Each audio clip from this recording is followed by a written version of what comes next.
¿Cómo están, queridos estudiantes? El día de hoy vamos a hablar del tema memoria.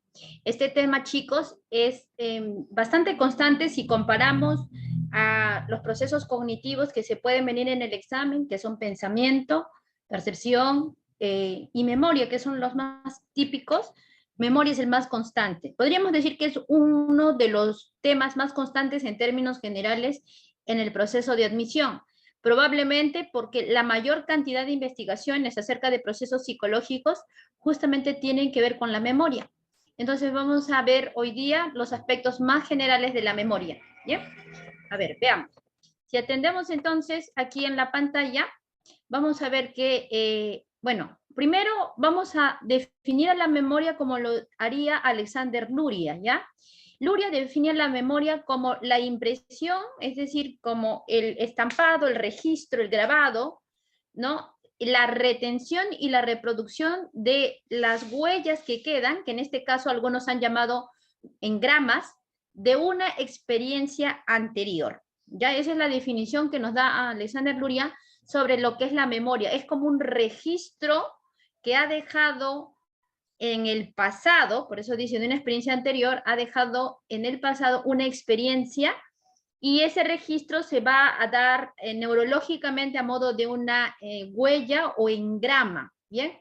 Pero no solamente basta con el registro, ¿no? Lo que dice Luria es que aparte de registrar información del pasado, cuando nosotros hacemos uso de la memoria, este registro debe mantenerse, debe estar un tiempo dado, puede ser poco o mucho tiempo, ahorita vamos a ver cuánto podría ser, y también cómo en el futuro podemos reproducir conductas, o perdón, representaciones de los recuerdos que en el pasado hemos registrado. ¿Bien?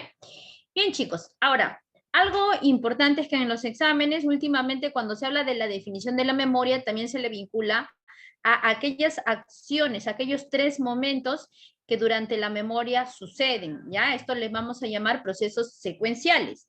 Ahora, ¿por qué se pueden llamar procesos secuenciales? Porque deben seguir un estricto orden, ¿ya? Por eso se llama secuencial. Primero debe ocurrir un proceso para que necesariamente ocurra el segundo y el tercero debe ocurrir solo si los 2 primeros se han dado de forma eficiente, ¿sí? Entonces vamos a ver a esos 3 procesos secuenciales para entender cómo trabaja la memoria, ¿sí? Bien, el primero se va a llamar codificación, el segundo se va a llamar almacenamiento y el tercero será la recuperación, ¿sí? Que está vinculado al recordar, ¿no? Al hecho de recordar o evocar. Bien, empecemos primero con la codificación. ¿Qué es codificar?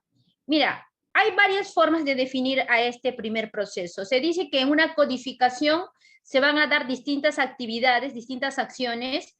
Por un lado, unas tienen que ver con lo que el cerebro hace, lo que las neuronas hacen para que nosotros podamos retener en la memoria, ¿sí? Entonces, es una acción, por un lado, neurológica, pero también por otro lado podría ser una acción virtual, una acción psicológica, ¿sí? Ahí está. Entonces, tanto en términos neurológicos, fisiológicos, como en términos psicológicos, nosotros necesitamos hacer algo para que aquello que está entrando por los sentidos se quede, ya sea poco o mucho tiempo, pero necesitamos que algo se quede. Y a eso se le llama codificación. Más o menos para que se entienda, vamos a hacer el paralelo con las teorías de procesamiento de información. Cuando tú utilizas un texto, un documento, supongamos que tú estás trabajando en una computadora y empiezas a reproducirlo, para que el documento lo pueda retener con eficacia, necesitas primero darle un código. Y el código que le des, de acuerdo a eso, vas a ver qué tan fácil después lo puedes recuperar y qué tan fácil lo puedes guardar, ¿no? ¿A qué me refiero? A ver, si tu computadora fuera, supongamos, muy pasada, y tú cuando guardas, lo guardas en un formato muy reciente y el código que tiene al final los documentos, que, a ver, antes se guardaban, por ejemplo, con una extensión que tú ponías el nombre del archivo .doc, ¿no? Así eran las extensiones anteriores. Pero después, en las últimas versiones, los documentos se guardaban con una extensión, con un código llamado .docs, o sea, como doc, pero con X al final. Entonces, mira, si tu computadora fuera muy pasada y tuvieses guardado el documento, ¿no? El archivo, la experiencia, voy a poner acá en la metáfora, lo hubieras guardado en un formato más reciente, en un código más reciente, por más que esa información estuviese ahí, no se almacenaría de forma eficiente y tampoco lo podrías abrir, no lo podrías recuperar de forma eficiente, porque el código que tú le pones a un documento, a un archivo, a una imagen, etcétera, debe ser compatible con los códigos que maneja este procesador, ¿sí o no? Lo mismo sucede con la memoria. Para que tú puedas guardar algo en la memoria, no basta con que tú lo registres y punto. No. Lo que tú debes hacer es registrarlo y luego guardarlo cambiándole un poco la forma, el formato, ¿sí? La mente lo cambia. Y cambiar la información, que podría ser una forma de transducción en términos fisiológicos, debe ocurrir en dos planos.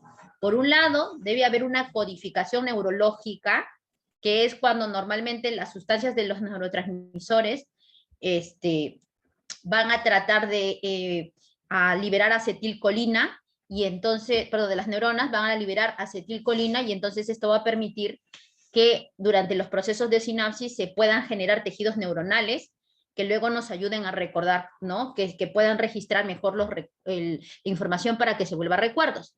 Ese es un ejemplo de codificación neuronal, ¿sí? Muy bien. Y bueno, también cómo esta información se impregna como una huella, un engrama, algunos le llaman huellas eberianas, ¿ya? O huellas de la memoria, ¿ya? Entonces, estos, como te digo, son codificaciones que estarían sucediendo en el plano neuronal, ¿sí? Pero también la mente tiene que hacer su propia codificación en paralelo a lo que el cerebro, las neuronas, están haciendo esfuerzos por tratar de que la información no solamente pase y se vaya, sino que pase, se registre en la memoria y se quede un tiempo dado. También tu mente debe estar haciendo registros a la par, ¿ya? Y esa es la otra forma de codificación, ¿ya? La mente, cuando codifica, cuando los procesos o la información se codifica de forma psicológica en un plano mental, quiero decir, entonces esa información puede unirse a distintas estrategias. Una de ellas, que es muy común, es la fonológica. ¿Qué es esto? O sea, cuando nosotros, por ejemplo, la información que está entrando la vinculamos a palabras, las palabras se pueden entender como unidades fonológicas. Y una forma muy usual que nosotros recordemos la información suele ser vincularla a las palabras. Voy a ponerte un ejemplo, ¿no? Algunos hacen retención, por ejemplo, a través de rimas, de frases que suenan unas con otras, y eso les ayuda a recordar, ¿sí? Esa es una retención fonológica. Verbalizar el material puede ayudar a muchos a que la información no solamente transite por la mente, sino también que pueda quedarse más tiempo, que pueda codificarse de esa manera, ¿ya? La otra tiene que ver con codificar de forma estructural. ¿Esto qué significa? Que podemos codificar también a modo de imagen, por ejemplo, ya a modo de partes, de todo y de imagen. Y esta es otra forma, ¿no? Por ejemplo, si en vez de una rima yo quiero recordar un dato, apareándolo con una imagen, también puede resultar útil, ¿no? Hay personas que, por ejemplo, recuerdan que el señor, el señor Mesa se llama así porque lo visualizan a él sentado en una mesa, ¿me entiendes? O sea, lo visualizan así y entonces la siguiente vez que lo vean va a decir, ah, ya, tú te llamas Mesa. Y lo que está haciendo es relacionarlo a una imagen. Está usando la palabra mesa, que es su apellido, y así es naturalmente, aquí sí es fonológica, pero lo que él hace es vincularlo a una imagen, a una estructura, que es como es la mesa, ¿no? Entonces, ahí estamos viendo el siguiente, ¿ya? Así como tú puedes hacer que la información sea más fácil de recordar asociándolo a palabras, eso es fonológico. Otra forma sería asociarlo a imágenes, ¿ya? Eso es lo estructural. La tercera forma de codificar, chicos, es a través de la codificación semántica. En este caso, una codificación semántica puede ser el que nosotros hagamos que la información se vuelva más fácil de recordar cuando lo asociamos con sus sinónimos, por ejemplo, ¿ya? ¿Por qué? Porque a través de sus sinónimos, lo que estamos haciendo es relacionarlo con conceptos que nos resulten más fáciles, con significados más sencillos de entender para nosotros. Por eso se llama codificación semántica, ¿ya? Porque tú sabes que semántica refiere a los significados, ¿verdad? Entonces, yo te estoy mostrando, mira, por un lado, cómo se da una codificación a nivel neurológico, pero también te he dado ejemplos de cómo se puede dar una codificación a nivel neuronal en el plano semántico, en el plano fonológico o usando estrategias estructurales de imaginería, ¿sí? Bien, chicos. Ahora que ya está codificado, ¿terminó el proceso de la memoria? No, recién estamos en el primer proceso, en el primer paso. Por lo menos ya sabemos que la información, una vez codificada, se va a poder almacenar. Segundo nivel. Ya codificamos, vamos a ir a guardar. Y ahora que vamos a ir a guardar, tenemos que hacernos una pregunta. ¿Y dónde va a guardarse? Para poder contestar esa pregunta, tendríamos que recurrir a una teoría, una de las teorías que ha sido más preguntada en los procesos de admisión y de las más vigentes y aceptadas por muchos psicólogos, no solo los cognitivistas, que son los que lo plantearon. Esta teoría nos dice que hay 3 memorias, o mejor dicho, 3 almacenes de la memoria, pero normalmente a cada almacén le llaman memoria sensorial, hay otro almacén al que le llaman memoria de corto plazo y hay un tercer almacén al que le llaman memoria de largo plazo. Entonces tú recuerdas que cuando se habla de los almacenes, esta información va a ir a dar en una de las 3 memorias, ¿ya? Una vez codificada la información, esta pasa a ser almacenada o retenida, o algunos le llaman también conservada, en uno de los archivadores, en uno de las bibliotecas que la memoria tiene, ¿sí? Para Atkinson y Shiffrin, que son los que propusieron esta teoría de las 3 memorias, los 3 almacenes, hay hasta 3 archivadores, ¿no? Ahí está. Bien, hay una imagen que, bueno, ¿por qué hemos puesto esas imágenes? Porque recuerda que esa es una forma en cómo este dato, esta clase que yo te estoy dando, la vas a poder codificar de manera mucho más sencilla, haciendo uso de una codificación de imagen estructural, ¿no? Ahora, vamos a ver aquí la siguiente. Ya guardaste la información, primero la codificaste, recuerda, le tuviste que cambiar alguna forma el formato para que pueda ser guardado. Ahora ya está guardado en una de las 3 memorias o de los 3 almacenes, si lo quieres llamar, y va a llegar el momento en que esta información resulte útil, porque si no, ¿para qué guardamos, no? Guardamos para que en algún momento la recordemos, la usemos. Entonces, ahí está el tercer proceso secuencial que se llama recuperación, ¿ya? Que es como evocación, recordar. Durante este proceso secuencial de recuperación, usted va a buscar sistemáticamente la información desde los archivadores, va a entrar a los archivadores, va a tratar de ubicar lo que está buscando y luego lo va a sacar temporalmente a la conciencia. Es decir, que mientras usted no recuerda, pero está almacenada, está en un plano subconsciente. Pero cuando usted está recordando, va a llevarlo del subconsciente, lo va a llevar a la conciencia, ojo, de manera temporal, porque nadie puede recordar por mucho tiempo. Un rato estamos recordando algo o a alguien, pero no es todo el tiempo. Por ratos se recuerda y luego se vuelve a guardar. O finalmente se puede perder si no volvemos a usar el material. Eso lo vamos a ver mejor más adelante. Entonces, recuerda que esos son los 3 procesos secuenciales y recuerda que son secuenciales porque nadie puede recordar algo que no tenga guardado en la memoria y nadie puede almacenar algo que primero no haya sido codificado. Por eso es secuencial, porque un proceso, el proceso antecedente, es necesario para el proceso consecuente, ¿sí? Bien, chicos, vamos a hablar ahora de los 3 almacenes. Bien. Entonces, yo había mencionado a una de esas teorías muy reconocidas a la hora de hablar de los 3 almacenes de la memoria o de las 3 memorias, porque hablar de los almacenes es hablar de los tipos de memoria que existen, ¿verdad? Entonces, en esta teoría podríamos llamar a lo que te voy a plantear, bueno, le llaman de varias maneras. Algunos le llaman teoría de almacenamiento múltiple, otros le dicen teoría de multialmacén, hay algunos que le dicen el enfoque modélico o la teoría modal de la memoria.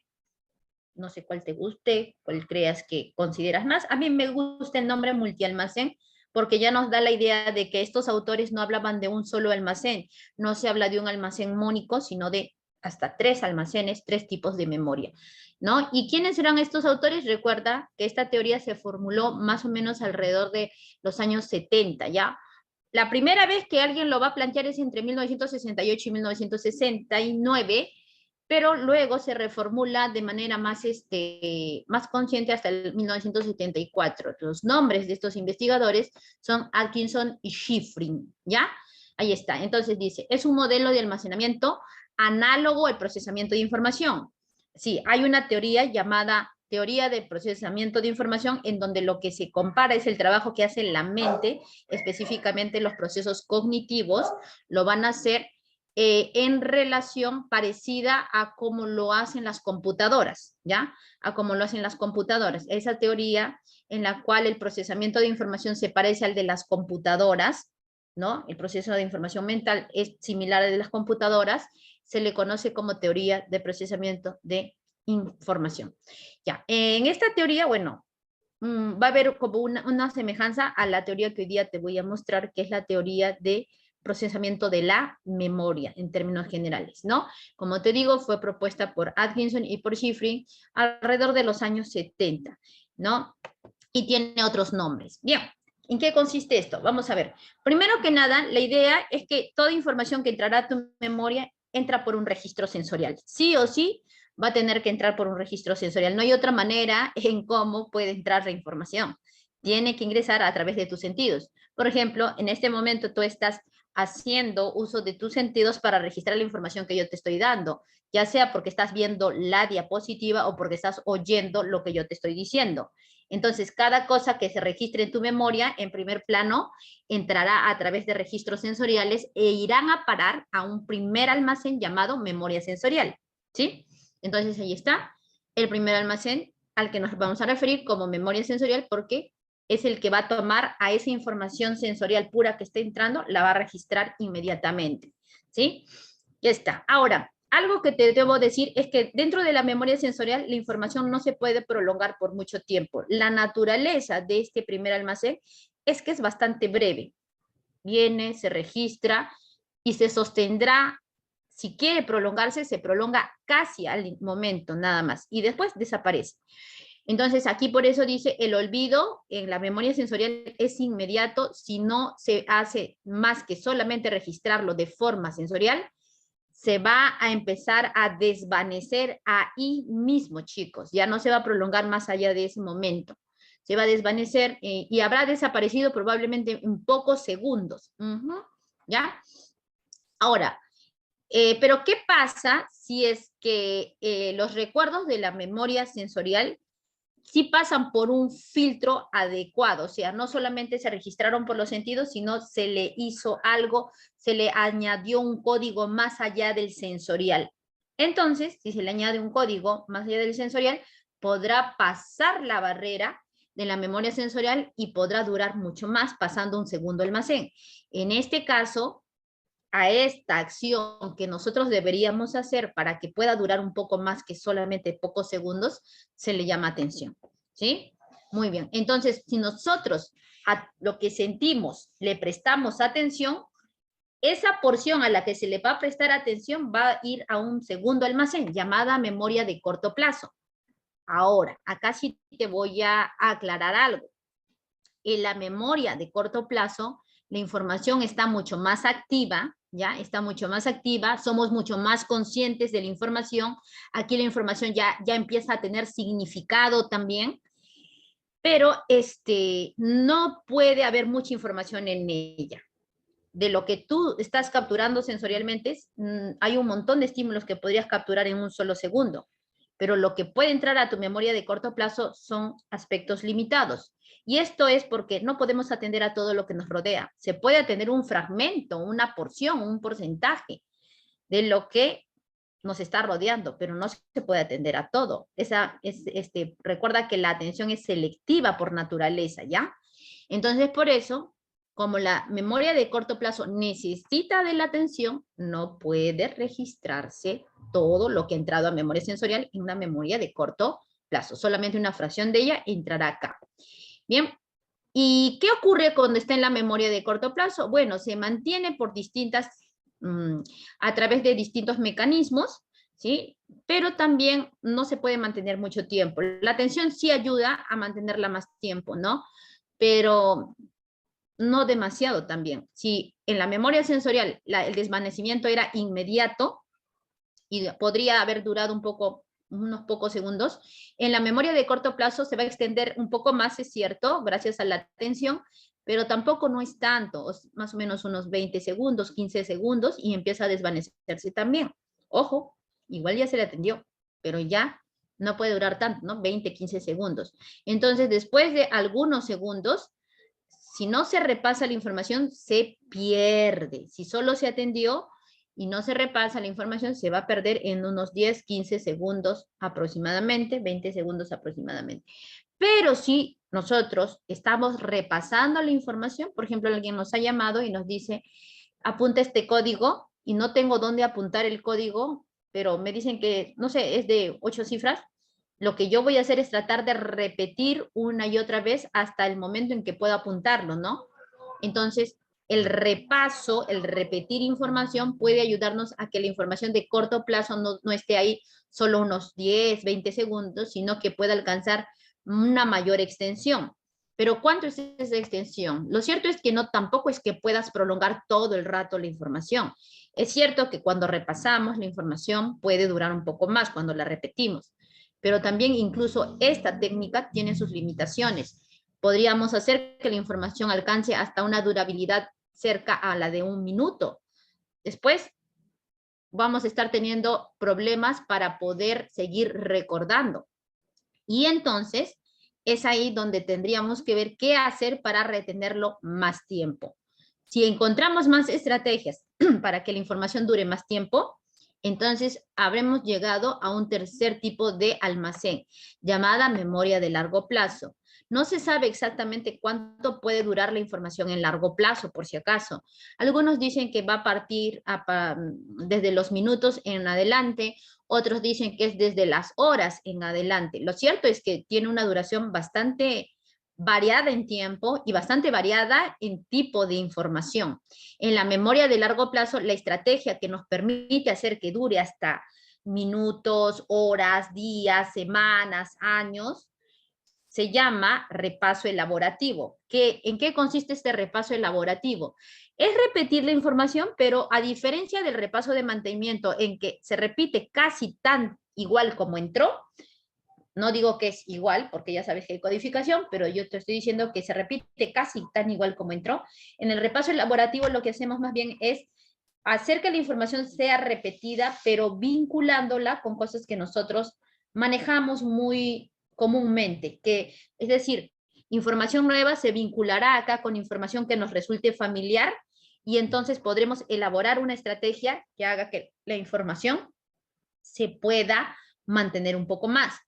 Si tú al repasar una cosa que haces es hablarlo, es comentarlo, por ejemplo, no sé, alguien te ha enseñado hoy día sobre mitosis y entonces tú dices, ¿no? Ah, ya, y las fases dentro de la mitosis son profase, metafase, anafase, telofase.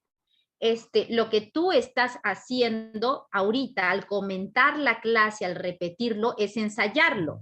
Ensayar significa que tú declaras lo que estás teniendo en tu mente. Entonces, el repaso elaborativo, que es vincular información nueva con información familiar o que resulte familiar conocida, ¿sí? Y decirlo, mencionarlo, declararlo a otros, a eso se le llama ensayo elaborativo y es una estrategia bastante útil cuando queremos recordar cosas. Así que un dato, si es que quieres recordar esta clase o quieres recordar otras clases de aquí en adelante, es que intentes ensayarlo elaborativamente. Dilo, coméntalo, enséñalo, ¿no? De hecho, los profesores tenemos esa facilidad, ¿no? Es decir, ¿por qué el profesor puede recordar tantos datos? Porque está ensayando y cada vez que hace, yo ahorita estoy haciendo un ensayo elaborativo que me va a permitir recordar este tema cuando lo dicte dentro de algunas semanas en aulas. ¿Te das cuenta? Entonces, ahí estamos viendo cómo el repaso elaborativo a través del ensayo puede también ayudar a sostener los recuerdos en la memoria de largo plazo, ¿sí? Muy bien, pero ¿eso significa que en la memoria de largo plazo no se va a perder información? No, sí también se puede perder información, claro. Hemos dicho que puede durar minutos, pero también después de minutos u horas se puede perder en algunos casos. ¿Qué ocurre para que el olvido, ¿no?, se dé desde la memoria de largo plazo? Es decir, dura más, es cierto, pero puede perderse. Aquí puede ser una cosa, que si bien es cierto, cuando tú lo enuncias para otros, lo vuelves a usar la información, está durando más. Si solamente lo haces, no sé, una vez o dos veces, es probable que en algunas semanas hayas olvidado el material. Entonces, por eso, el olvido por desuso es probablemente una de las formas en cómo los contenidos de la memoria de largo plazo terminan por desvanecerse también en algún momento. Demorarán más, pero se desvanecen, ¿no? También están los olvidos por interferencia, en los cuales nosotros a veces por querer acaparar mucha información, no nos damos cuenta que no hicimos un correcto procesamiento de las primeras formas de información. Entonces, cuando queremos recordar, no podemos recordar esa información, la hemos olvidado porque la información que se procesó antes o después de esta, que queremos recordar y que ya nos olvidamos, esa información está interfiriendo a la hora de recordar. Eso también puede ocurrir, ¿ya? Que tú intentando recordar algo, hayas procesado información muy cercana antes o después y esa información procesada antes o después puede hacer obstáculo a la hora de recordar. A eso se le llama interferencia, olvido por interferencia, ¿sí? La última causa que podríamos reconocer en por qué no podemos recordar contenidos de largo plazo es a través de las dificultades para recuperar, algo que algunos conocen con el nombre de tener la información en la punta de la lengua, porque estamos a punto de recordar, pero lamentablemente a veces se desvanece justo antes de empezar a enunciarlo, se desvanece y tú dices, ya lo voy a recordar, pero no sale la información. Entonces a eso se le llama dificultad en la recuperación o el fenómeno de tener la información en la punta de la lengua, ¿ya? Bien, algo interesante que no quiero dejar pasar es que esa vinculación que yo te explicaba en el repaso elaborativo también es una forma de codificación avanzada, ¿no? Y así como la información de corto plazo puede ir a dar a la memoria de largo plazo a través de la codificación, a través del repaso elaborativo o del ensayo elaborativo, la información de largo plazo se entiende como un almacén de recuerdos, de distintos tipos de recuerdos, ¿ya?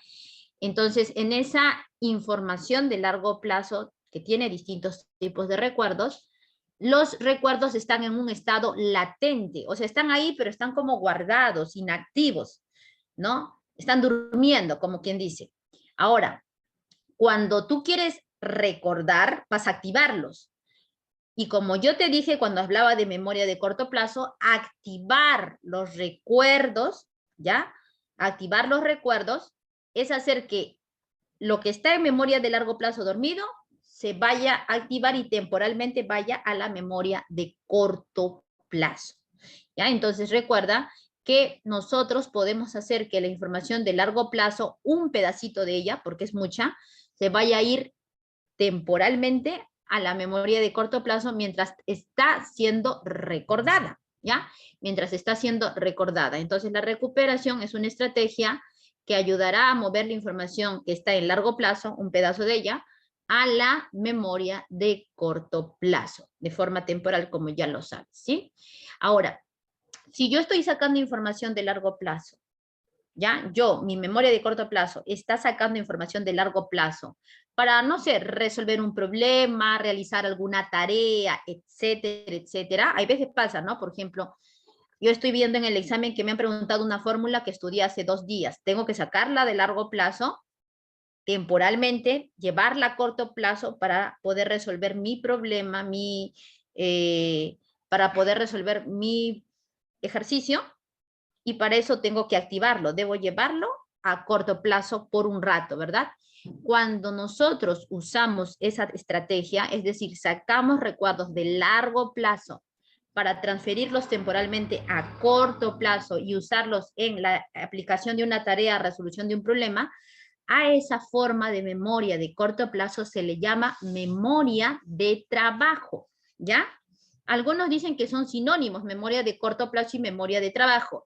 Yo voy a adoptar lo que aparece en un libro de psicología de Dale Schultz, que dice que en realidad no son plenamente sinónimos, sino que la memoria de trabajo es una modalidad de la memoria de corto plazo, por la cual nosotros usamos información de largo plazo, obviamente la estamos usando en corto plazo porque la estamos activando, pero para resolver problemas del momento.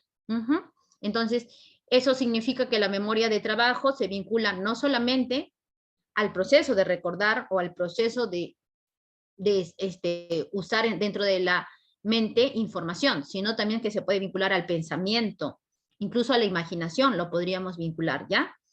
Muy bien. Dicho esto, vamos a empezar a hablar de los procesos de control de la memoria.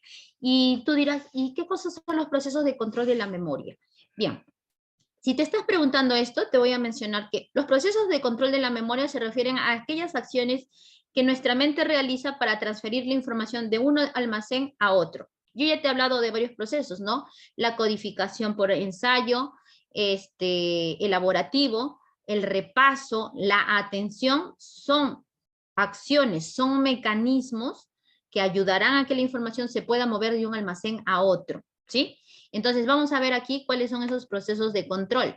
El primero es la atención. Si estuviste atento a la explicación anterior, la atención nos permitirá seleccionar algunos ítems que se están moviendo en la memoria sensorial, que son muchos, para llevarlos a corto plazo donde no hay tanta capacidad.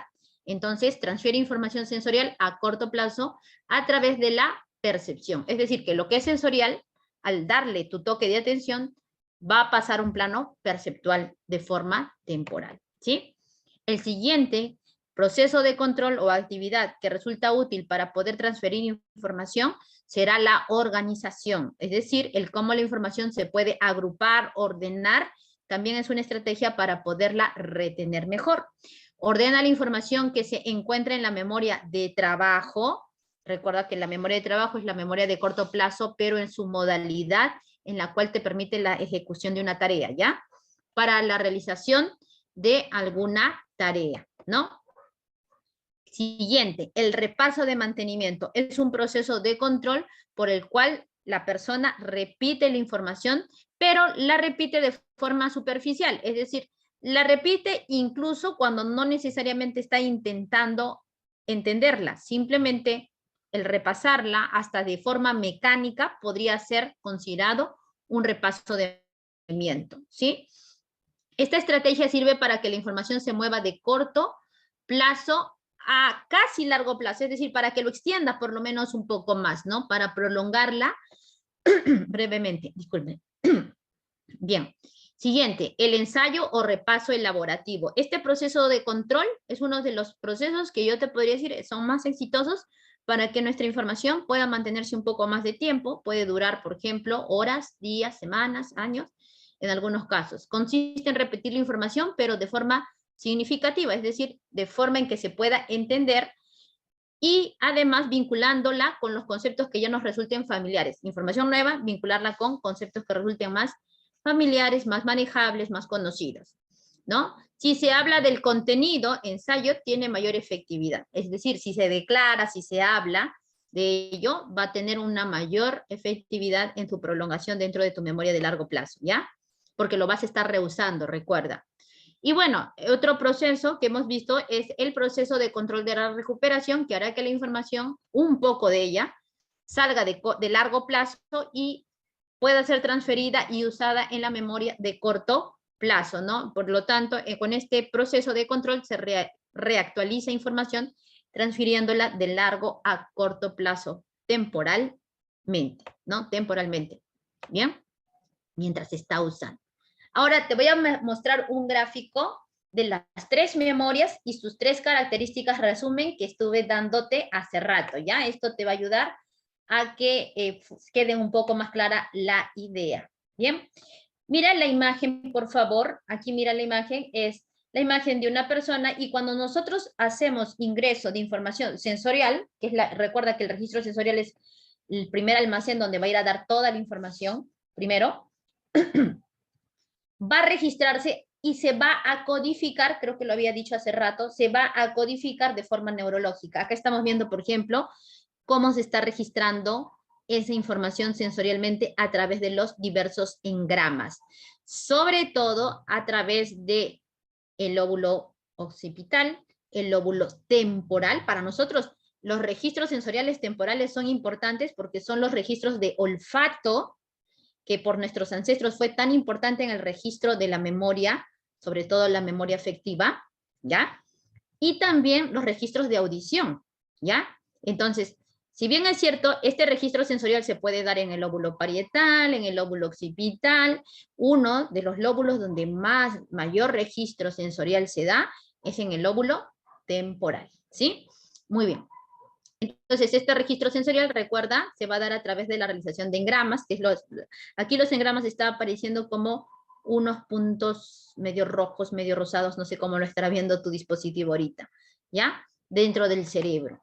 ¿Así se van a quedar? No, este registro se puede desvanecer después de un rato, recuerda eso, ¿ya? Ya. Ahora, vamos a ver características.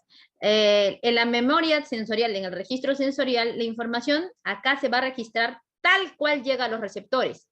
Tal cual llegó a tus receptores sensoriales, así se va a registrar. No va a haber mayores cambios más allá de eso, ¿ya? Entonces se puede decir que es casi una fiel copia de lo que tus sentidos están capturando también. No, aquí recuerda, la información no se prolonga por mucho tiempo. Prolonga la información de los receptores, pero por pocos segundos. Unos 2, 3 segundos, incluso menos. Acá lo dice, ¿no? Incluso por solo fracciones de segundos en algunos casos. Ya no lo va a prolongar demasiado por si acaso.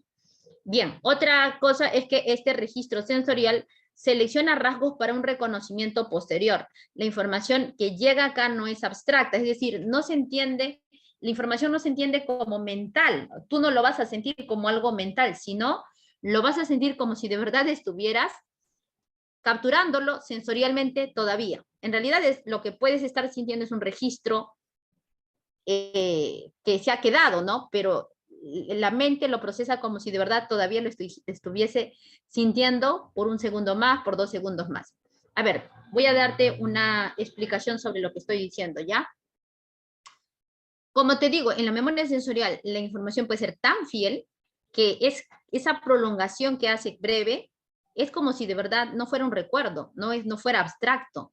En realidad sí lo es, pero no se siente así, ¿ya? Se siente como si fuera todavía la misma sensación, pero prolongada un pequeño tiempo más.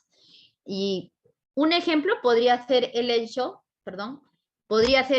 que si tú, por ejemplo, ahorita, no sé, apagas la luz y te tomas una foto con flash, ¿no? Imagínate. Probablemente la luz que sale de tu dispositivo, que no va a ser ni un segundo, tú lo vas a estar viendo por 2, 3, 4, 5 segundos. O sea, mira, a pesar de que el flash solamente se dispara por un rato, ¿no? La luz se dispara por un rato, nosotros podemos seguir viendo, entre comillas, voy a poner seguir viendo el flash por algún tiempo más. Y esto es porque en realidad lo que estamos viendo no es el estímulo como tal, solamente es el registro sensorial del estímulo que se ha quedado algunos segundos más impregnados en nuestra retina, ¿sí? Ya está. Entonces recuerda que la memoria sensorial selecciona rasgos para un reconocimiento posterior y que este reconocimiento posterior, que luego nos va a ayudar este registro sensorial, en un primer plano no parece ser abstracto, ¿ya? Bien, otra cosa que debes recordar es que es limitada en la capacidad de tiempo retenido. Sí, algunos aquí van a empezar a entrar tal vez en una duda. Yo he leído que en algunos textos que dicen que la información de la memoria sensorial es ilimitada y en otros textos dicen que la información de la memoria sensorial es limitada. ¿A qué se refiere? ¿Por qué esta contradicción? Lo que sucede es que la memoria sensorial es ilimitada y al mismo tiempo es limitada. Y tú dirás, ¿qué? ¿Cómo va a ser ilimitada y también limitada? Es limitada en tiempo, porque ya te dije que no dura mucho, o sea, llega, se prolonga apenas y unos pocos segundos. Entonces, en tiempo en el cual puede retener la información, sí es muy limitada, no dura mucho, pero es ilimitada en capacidad de espacio, ¿ya? Capacidad de tiempo, Como no dura mucho y se desvanece, limitada, bastante limitada. Pero capacidad de espacio, de cuánto puede entrar y registrar en solo un segundo, es un montón. Entonces, por eso dicen que en capacidad de espacio es ilimitada, ¿ya? Recuerda, es limitada en capacidad de tiempo retenido y su capacidad de espacio es muy amplia e incalculable, porque en un solo segundo tú no sabes cuántos estímulos podrías registrar, son varios, ¿no? Es necesaria para el ingreso de la información en los demás almacenes. Todo lo que va a ir a dar a tu memoria de corto plazo y después a tu memoria de largo plazo, primero tiene que entrar sí o sí por tu almacén sensorial, ¿sí? Muy bien, chicos. Vamos ahora al siguiente almacén. Vamos a explicar en ese cuadro resumen la memoria de corto plazo. Recuerda que tenía una modalidad alternativa para resolver problemas en la que se llama memoria de trabajo, ¿no? Ya, ahora, vamos a ver aquí sus características. Algo que voy a ver es que, mira, la información de corto plazo está asociado a diversas partes del cerebro. Recurramos a nuestro dibujo, ¿ya? Yo te había mencionado que muchas veces la memoria de corto plazo lo que hace es activar la información, ¿verdad? Y usa la información que está activada para resolver problemas, muchas veces. Eso se llama memoria de trabajo. Resuelva tareas, resuelve problemas. Bien, si tú te preguntas, ¿qué parte del cerebro es la que va a hacer uso de la memoria del trabajo? Va a ser este área del cerebro. Está en el lóbulo frontal y se llama área prefrontal. Está teñida de rojo, más o menos de rosado, de rojo. ¿Sí? Bien, para que la memoria de trabajo pueda usar información, lo que hace es ir transfiriéndola de distintos lugares. Por ejemplo, la va a transferir, por ejemplo, del lóbulo occipital a través de información que hayas codificado de forma estructural, o por ejemplo, del lóbulo parietal, para algún tipo de información que quizás hayas codificado de forma somestésica, o sea, de forma táctil, ¿sí? O una de las más comunes es que nosotros usemos información de corto plazo, la usemos en forma de memoria de trabajo, mira, sacándola de un mecanismo llamado bucle fonológico, o sea, el renombrar información, el poder mencionarla, hablarla, ¿sí? Mientras tú la hables, mientras tú la digas, renombres, este bucle fonológico de mencionarlo va a ayudar. Por eso es tan importante que ustedes cuando estudien, lo estudien. Mira, hay veces tú dices, yo no puedo tener tiempo de estudiar tanto, tengo muchas otras cosas que hacer, son varios cursos. Y algo que yo te sugiero es que si son cursos de letras, como es psicología, que es un curso de letra, utilices la estrategia de bucle fonológico. Y esto es, escúchala las veces que tú quieras mientras estás haciendo otras actividades. Incluso cuando intentes relajarte, si hay momentos en los cuales no estás del todo tranquilo, intenta escuchar esta grabación y no necesariamente mirarla, porque el bucle fonológico de por sí ya hace bastante. Es cierto que con la visualización de una imagen hará más, pero solamente la mención, el renombrar, el nombrar la información ya resulta efectiva para que la información pueda ser procesada en la memoria de corto plazo, ¿sí? Ahí está. Entonces ahí estamos viendo, por ejemplo, por qué acá aparece vinculada al lóbulo temporal, ¿no? Porque en el lóbulo temporal, recuerda, está lo auditivo, ¿no? Está lo fonológico también. Bien, chicos, vamos a ver aquí. Características de la memoria de corto plazo que yo te sugiero que recuerdes. El primero, aquí en este almacén de memoria de corto plazo, la información sí es significativa, o sea, sí tiene un concepto, sí se entiende como una idea. En la memoria sensorial no se entiende como idea, se entiende como rasgos, pero en la memoria de corto plazo sí se entiende como una idea, un concepto, se entiende como si fuera algo que para ti tiene un sentido, ¿ya? Por ello se puede procesar de forma fonológica. Bien. Otra característica de la memoria de corto plazo es que en este almacén se mantiene la información alrededor de 15 a 25 segundos si es que no haces ningún tipo de estrategia más allá de la atención. Pero si la repasas, puede alcanzar una duración de 30 segundos aproximadamente, si la repites, ¿está bien?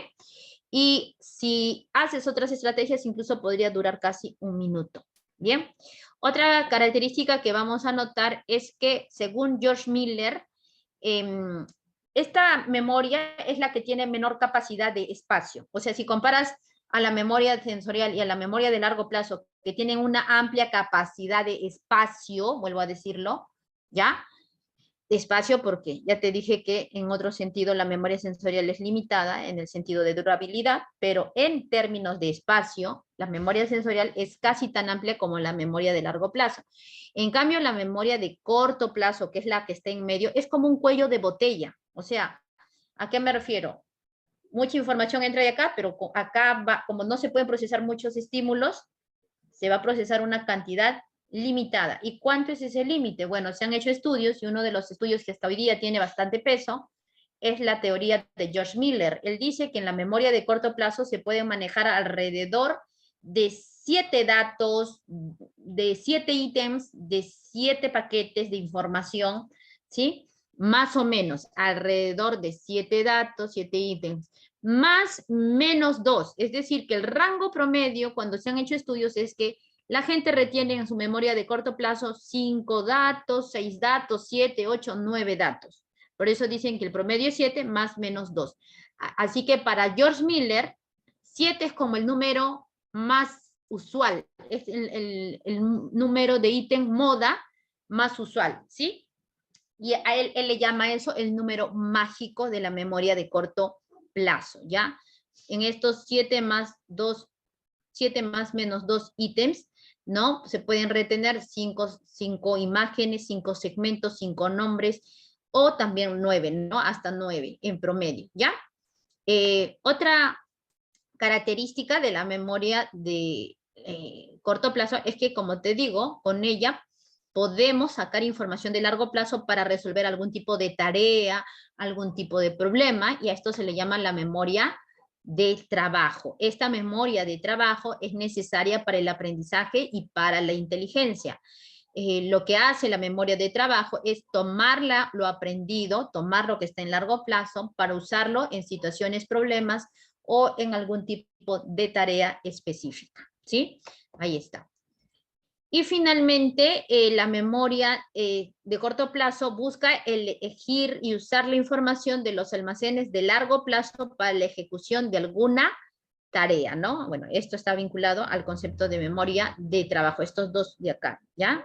Recuerda que las memorias de trabajo finalmente es parte de la memoria de corto plazo, ¿ya? Es parte de la memoria de corto plazo. Bien, chicos. Ahí estamos viendo la información.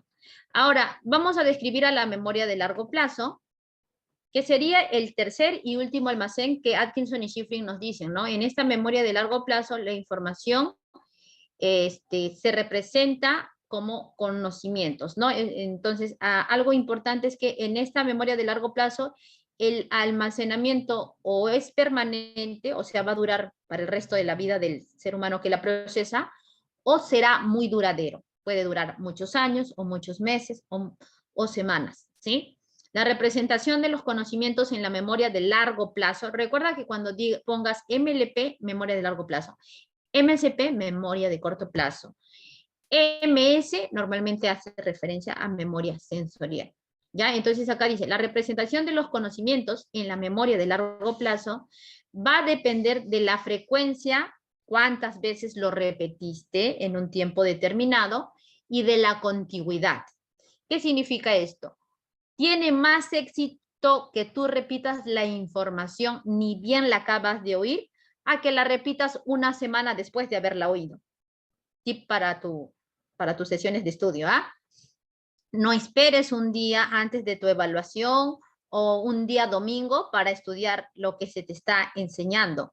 Es mejor que todos los días empieces estudiando lo que acabas de aprender ese día.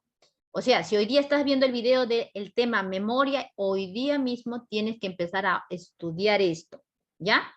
Hoy día mismo, puede ser más adelante, pero no debes dejar pasar mucho tiempo, porque mientras más inmediato sea el repaso de la memoria de largo plazo, más inmediato, más contiguo sea el primer repaso, va a tener mayor éxito de ser guardado aquí.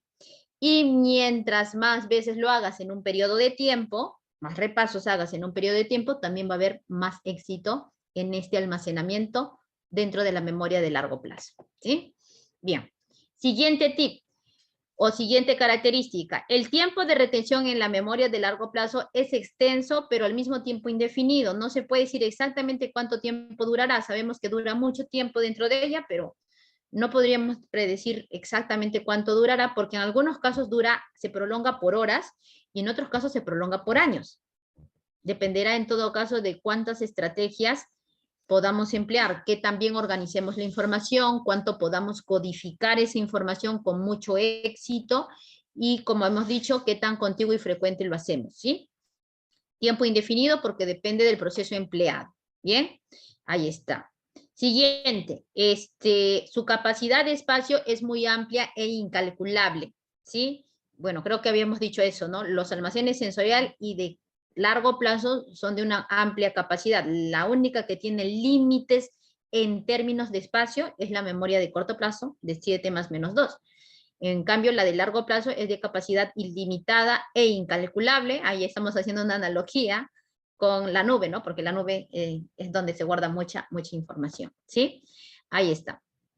Y bueno, acá estamos haciendo el dibujo respectivo porque en este caso, en la memoria de largo plazo, bueno, muchos la vinculan a una retención que tiene que ver con las codificaciones dentro del lóbulo temporal, ¿ya? Dentro del lóbulo temporal, es el que está de verde claro, no sé, espero que lo estés viendo de ese color en tu video también, porque en algunos dispositivos ya se distorsiona el color, pero acá está de color verde claro, que es el lóbulo temporal, y es donde sería codificado los recuerdos de memoria de largo plazo. A veces hablo rápido, disculpen. Bien. Ahora, vamos a hablar de los contenidos que pueden estar de ellas. Mira, no solamente hay muchos contenidos en la memoria de largo plazo, también es bien variada la información acá, ¿sí? En la memoria de largo plazo, los contenidos pueden ser explícitos e implícitos.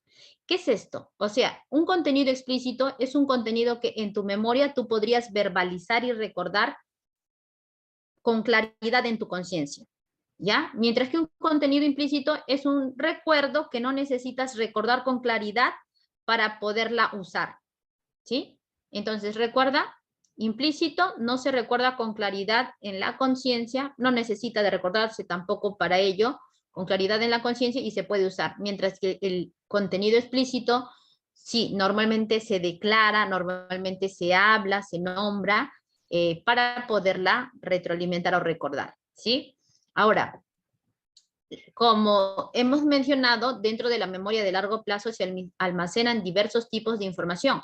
Por ejemplo, dentro de la memoria de largo plazo podemos almacenar conceptos en la memoria semántica, podemos almacenar experiencias o anécdotas vividas, vivencias, en la memoria episódica, podemos almacenar movimientos musculares para la realización de una tarea habitual, y también podemos almacenar la forma en que nuestro cuerpo debe reaccionar ante determinados estímulos que le ocasionaron emociones en el pasado. Eso también se pueden almacenar, ¿sí? Entonces, ahí está, ¿no? En la memoria de largo plazo, la información es bastante variada. Conocimientos, experiencias, movimientos habituales, ¿no? Ahí está. Bien. La información se puede mantener gracias al repaso inmediato, o también al que se elabora vinculándola, ¿no? Que creo que lo habíamos mencionado, se conoce con el nombre de ensayo elaborativo, repaso elaborativo, ¿sí? Entonces esa información se puede retener y prolongar gracias a esas estrategias. Bien, un resumen para ver lo que estamos mencionando de estos tipos de memorias de largo plazo va a ser recordar que hay dos tipos, que es uno, la memoria explícita o declarativa, y que la memoria explícita o declarativa son esas memorias de largo plazo en las cuales la información se puede codificar verbalmente, así que cuando la recordamos la podemos hablar, nombrar, etc. Y esta se va a dividir en dos tipos, ¿ya? Por un lado está la memoria semántica y por otro lado está la memoria episódica. Bien, recuerda que tanto la memoria semántica como la memoria episódica son memorias, son tipos de memoria explícita porque en ambos casos se puede verbalizar la información. Yo la puedo declarar, puedo hablar de lo que estaba en mi memoria, ¿sí? En la memoria semántica se almacenan conocimientos generales que no están sujetos a el tiempo en que fueron procesados, ¿ya? O sea, por ejemplo, supongamos, ¿ya? Alguien dice, yo te pregunto, ¿cuánto es 6 por 5? Ya, entonces tú dices, 6 por 5 es 30, ya. Muy bien. Saber que 6 por 5 es 30 es un conocimiento general que está almacenado en tu memoria de largo plazo semántica, ¿sí? Muy bien, porque es un conocimiento general, que no solamente tú lo tienes, sino que varias personas lo tienen, ¿sí? Ya está. Ahora, ¿por qué dice que no está sujeto a temporalidad del momento en que se adquirió el conocimiento? Porque cuando uno recuerda que 5 por 6 es 30, no necesariamente recuerda cuándo lo adquirió, qué edad uno tenía, en qué día fue, ¿no? O sea, difícilmente alguien dirá, sí, yo recuerdo que cuando aprendí que era así, 5 por 6 era 30, estaba en mi casa y me lo dijo tal persona. No necesariamente lo recuerda así. No, de hecho es muy difícil que recuerde el momento y el espacio en que procesó la información, ¿sí? Entonces, por eso se dice que en la memoria semántica la información que se recuerda no está sujeto al tiempo, al momento en que se adquirió o se procesó esa información. Y eso es una diferencia con la episódica, que ahorita vamos a ver, ¿ya? Un ejemplo de memoria semántica es que recordemos fórmulas, que recordemos conceptos, que recordemos datos generales, etcétera, ¿no? Entonces ahí está, mira. Por ejemplo, si yo te digo, ¿no? ¿Qué es el SARS-CoV-2? Y tú me dices, el SARS-CoV-2 es el virus del coronavirus, ¿no? Ya, muy bien. Ok. Ahorita eso está en la memoria semántica, ¿no? Tú lo estás sacando de tu memoria semántica, lo puedes mencionar, lo puedes declarar, has declarado lo que acabas de decir, pero si yo te digo, ¿y te acuerdas cuando aprendiste que el SARS-CoV-2 era el virus del coronavirus? Algunos dirán sí, pero la mayoría dirá no, no creo. ¿Por qué? Porque no necesita de ese reconocimiento temporal. En cambio, vamos a hablar ahora de la episódica. La episódica también es parte de la memoria declarativa o explícita. Esto significa que los recuerdos de la memoria episódica también se pueden declarar, se pueden nombrar. Recuerdo, así como tú dices, ¿no? El SARS-CoV-2 es la cepa del coronavirus. Yo puedo decir, recuerdo que cuando fui al Playland Park casi sufro un accidente. Ya. Entonces lo que yo estoy haciendo es declarar también acá, pero esta vez ya no estoy hablando de un conocimiento general, sino de una experiencia personal.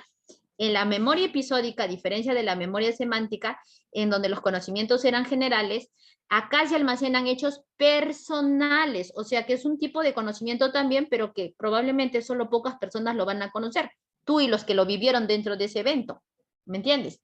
Entonces ahí está, ¿no? Almacena hechos personales relativos a experiencias o vivencias y aquí sí es importante, cuando tenemos un registro de la memoria episódica, solemos tener presente el tiempo y espacio en el que procesamos la información. Eso lo diferencia de semántica, ¿ya? Entonces aquí lo dice, ¿no? Y el tiempo y espacio en que estos conceptos estas vivencias se procesaron. Entonces, normalmente yo le digo, no, a ver, ¿me puedes decir algo que hayas vivido últimamente como una experiencia muy significativa? Y entonces tú dices, no, sí, recuerdo que la otra vez me peleé con mi enamorado porque no vino y temprano y encima ni siquiera se acordó de la fecha. Y yo le digo, no, ¿cuándo fue eso? Esta persona no va a tener problemas. La mayoría va a decir, bueno, fue el día de los enamorados, porque recuerdo que la gente estaba ahí con sus regalos y yo no le vi junto. Ya, fue el 14 de febrero, entonces sí. ¿Recuerdas dónde se pelearon? Sí, claro que me acuerdo. Fue en la plaza. Estábamos en la plaza y era 14 de febrero. Los recuerdos episódicos normalmente se pueden ubicar en tiempo y o espacio, es decir, hay veces no se recuerdan ambos datos, pero normalmente uno de ellos sí se va a recordar, ¿sí? Ahí está. Aquí, por ejemplo, una persona está recordando su cumpleaños. Ahí está, mira. Está recordando su cumpleaños, que le trajeron su tortita, le pusieron globitos. Y seguramente si le decimos, ¿te acuerdas cuando celebraste tu cumpleaños? Me dirá, ¿no? Sí, fue el día, cayó lunes, no fue exactamente el día de mi cumpleaños, pero nosotros nos reunimos ese día por N razones. O sea, me dirá exactamente el día, el lugar donde lo hicieron, ¿no? Lo hicieron en mi casa, lo hicieron en un restaurante, etcétera. Se puede procesar tiempo y espacio en la episódica, ¿sí? La memoria episódica, si la comparamos a la memoria semántica, tiene mayor resistencia al olvido. Es decir, que ambos se mantienen en la memoria de largo plazo, pero normalmente los recuerdos de vivencias tienden a durar más tiempo que los recuerdos semánticos, los recuerdos de conocimientos. Los recuerdos de conocimientos o semánticos suelen necesitar de mayor retroalimentación, ¿sí? Pero ¿sabes qué tiene mayor resistencia todavía a la memoria semántica y a la memoria episódica? Hay otra, ¿sí?